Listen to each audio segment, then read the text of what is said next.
Hi guys, আসসালামু আলাইকুম। আমার নাম মানহা।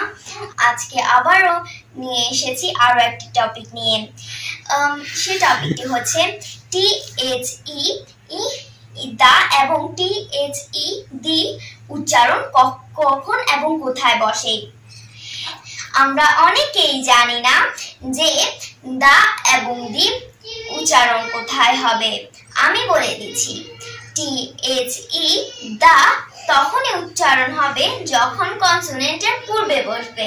THE দি তখনই উচ্চারণ হবে যখন বাউলের পূর্বে বসবে। কনসোনেন্টের পূর্বে যখন দা উচ্চারণ হবে, যেমন the pen, the bus, the car, the mobile, the carpet. এবং THE তখন দি উচ্চারণ হবে যখন বাউলের পূর্বে বসবে, যেমন দি অরেঞ্জ, দি অ্যাপল, দি ইগলু, দি আমব্রেলা, দি এগ। আজকে এ পর্যন্তই রইল।